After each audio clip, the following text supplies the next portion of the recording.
Welcome to KBM Sports Talk. I'm Kevin, and today we got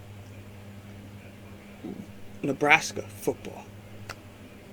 They're underrated, and I think they're going to be a contender in the B10 this year.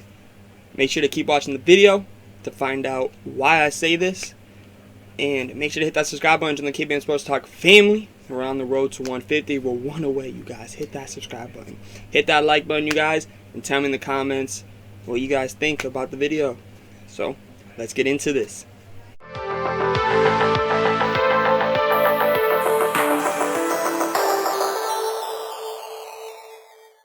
Last year, I know Nebraska, their record didn't show they didn't have a good season, but they really did. Their ranking for total offense was 20th, and they were 47th in defense nationally. So they were the top 50 in total offense and total defense. That is amazing for a team that went 3-9, and especially for a team that plays in the Big Ten, who is one of the best conferences, probably second best in college football. So why did Nebraska finish 3-9 last year? It was a mixture of things. They did have 8 games where they lost by a touchdown or less, which is big, and they were against big teams. Like when they played Michigan, they only lost by 3 points. When they played Ohio State, they lost by 9 points. That's it. And in the Ohio State game, I do remember it was much closer than the final score by 9 points. It was a really good game. And then they finished with Iowa, and they only lost by a touchdown. So Nebraska really did have a good season last year. But with this upcoming season, this offseason, they made a lot of moves. They did lose their quarterback, Adrian Martinez, who went to Kansas State. But that's okay, because what Nebraska did was they went and got Texas transfer Casey Thompson, who's just a junior, you guys, and had 2,113 yards and 24 TDs last year with only 9 interceptions as his first year as a starter. That is awesome. And what Nebraska also did, they also fired all their offensive coordinators, and they picked up an offensive guru, Mark Ripple, who led Kenny Pickett at Pittsburgh to that amazing season last year, and made Kenny Pickett basically who Kenny Pickett was at Pitt. So I see Casey Thompson having a great season at quarterback for Nebraska. They did what they had to do with that offensive coordinator and stuff. Scott Frost did what he had to do. I like that. But now let's go into what they did in the portal. We'll start off with the defensive side of the ball. They went and picked up TCU and second Big 12 team player, Ochon Mathis. If I said his name wrong, tell me in the comments, please. I apologize. Who will make an immediate impact on that defensive line. He's an edge rusher who did amazing things last season at TCU and is going to do amazing things in Nebraska.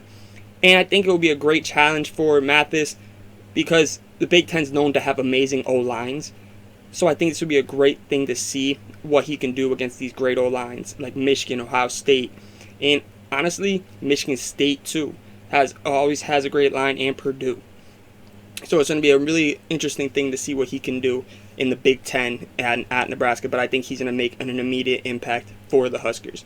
And then they also picked up for their secondary, they picked up Arizona State transfer Tommy Hill, who was a cornerback, and they picked up Bama safety Kane Williams and another cornerback from Northern Illinois, Omar Brown. So their secondary is loaded. They also have returning Quentin Newsome, who is going to have a pretty good season. And they also have safety Miles Farmer and Marquise Buford Jr.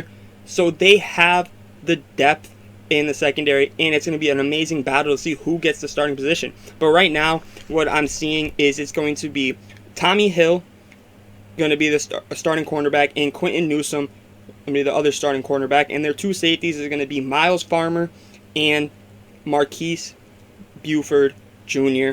Those are the ones I'm seeing so far. I'm hearing a lot about that are going to be the starting secondary for the Huskers, but you never know. You may see some other players get in there because they did do a lot of great things with the transfer portal this year. They did. And now, and also with the secondary, last season they ranked 53rd in the nation for passing yards. That's not amazing, like not like top 10, top 25, but for a team that went 3-9, that's really good for passing. That really is. They only allow 219 yards a game.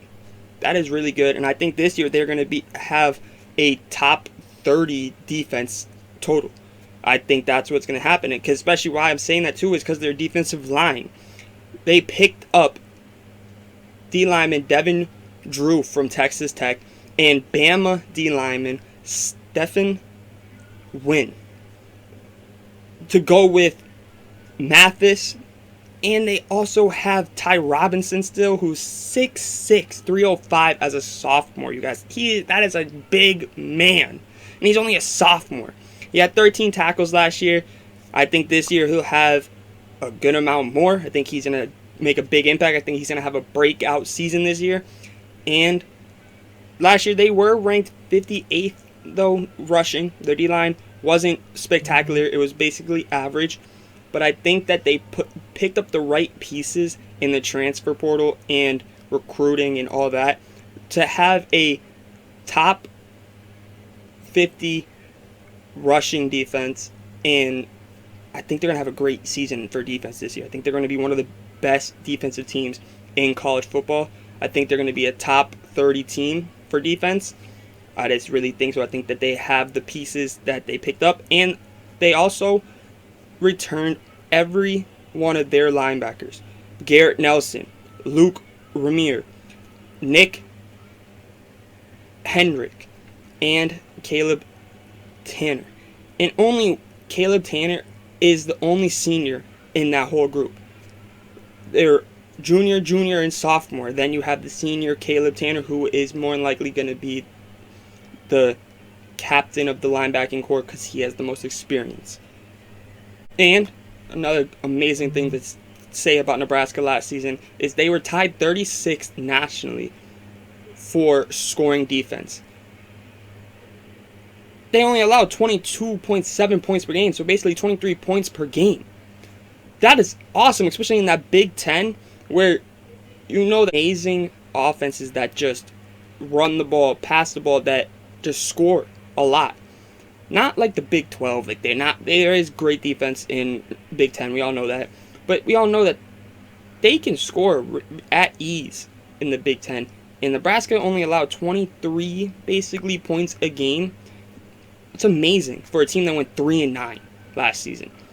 So I do see Nebraska being a top 30 defense this season. As my prediction, top 30, easily right there. And now we go to Nebraska's offense. Nebraska's offense, we already know that they picked up quarterback Casey Thompson. But they also picked up Chubba Purdy from Florida State, too, for their quarterback. So they have great two depth quarterbacks, Casey Thompson and Chubba Purdy. So I think they're set with their quarterbacks. And now we go to the wide receiving corps. They picked up in the transfer portal Texas wide receiver Marcus Washington, who had 277 yards last year and 2 TDs. And they also picked up LSU transfer Trey Palmer, who had 30 receptions, 344 yards, and 3 TDs last season. And then their final pickup they made in the transfer portal for wide receiver was Isaiah Garcia Castellano. I apologize if I butchered that name. Who had 37 receptions and 578 yards and 4 TDs last season. What I'm hearing is that it's going to be Trey Palmer and Isaiah as the 2 starting wide receivers, with Omar Manning, who returned for his senior season at Nebraska. And Omar last season had 26 receptions, 380 yards, and 2 TDs. So their wide receiver core is deep. They have the depth there, and they also picked up a four-star wide receiver, Janarian Bonner, and 3-star wide receiver, DeColdest Crawford. One of the coolest names I've ever heard of, DeColdest. So they have the pieces and the depth for wide receiving, and especially you want that with a great quarterback coming in, Casey Thompson. So he has the pieces to throw to now, and especially after last year, the passing was 27th ranked last season, and I think it's going to be a top 25 passing offense this year with the pieces they've added. And now we go to their running backs. They returned Ramir Johnson, who had 112 carries last year, 495 yards, and 4 TDs. But the thing is, he isn't the only running back that Nebraska has. They also have one-time Florida State signee, Anthony Grant, who had an amazing spring season and had a 60-yard touchdown in the spring game this year. So it's going to be a great duo to see Ramir Johnson and Anthony Grant go back and forth at running back this year. And I think that last year they were ranked 45th in rushing. I think this year they are going to be a little bit better, maybe 36th, 37th. I don't think they're going to be top 30. I think the passing is going to be their biggest thing. People are saying it's going to be their rushing. I think the passing is going to be the difference maker for Nebraska this season. I think that they just picked up great wide receivers, and that's what I really think is going to happen with the offense. But Nebraska's biggest problem, though, last year was they couldn't score. They couldn't get into that end zone. They were 70th in scoring. That was their biggest problem. 70th. Yes, you heard me, 70th. With their defense, what their defense was doing, especially last year, they needed to score because their defense was holding them to get to the score. But they couldn't. This year, I think that's where it's going to be a difference maker. They're going to be able to score. They have the right pieces to get into that end zone. I just think they're going to. In my prediction this year for Nebraska, they will go 8-4. And yes, I know that 8-4 is a big leap from 3-9. But like I said, they had 8 of their games last year that they only lost by a touchdown or less. That is huge. I do think they'll lose to Oklahoma. I think they will lose at Purdue and at Michigan, and then they will lose to Wisconsin. But I think they will beat Iowa. I think they will beat Minnesota. And I do think there is a chance that they could maybe even beat Oklahoma. But I just think Oklahoma is going to beat them. But I can see Nebraska possibly pulling off that upset. I think Nebraska is going to go 8-4 this year, get back to a bowl game. They haven't been to one since the Music City Bowl in 2016. That was 6 years ago, you guys. Wow. That's a long time, it feels like. I feel like 2016, I was still in middle school. That's just crazy to me to think about that's how long ago it's been. But I think Scott Frost has built a great team and is recruiting pretty well even for the next season after this. I think that he is doing great things. I think that this year they're going to have a really good season. And if not, I think you will see Scott Frost get fired. But I think they will go 8-4 this year. Let me know in the comments down below what you guys think. Do you guys think that Nebraska is going to be another flop? Or do you think that they are very underrated like I think? Do you think they're going to be contenders? What do you guys think? Let me know in the comments down below. Make sure to hit that subscribe button. Join the KBN Sports Talk family. Hit that like button. And until next time, see ya!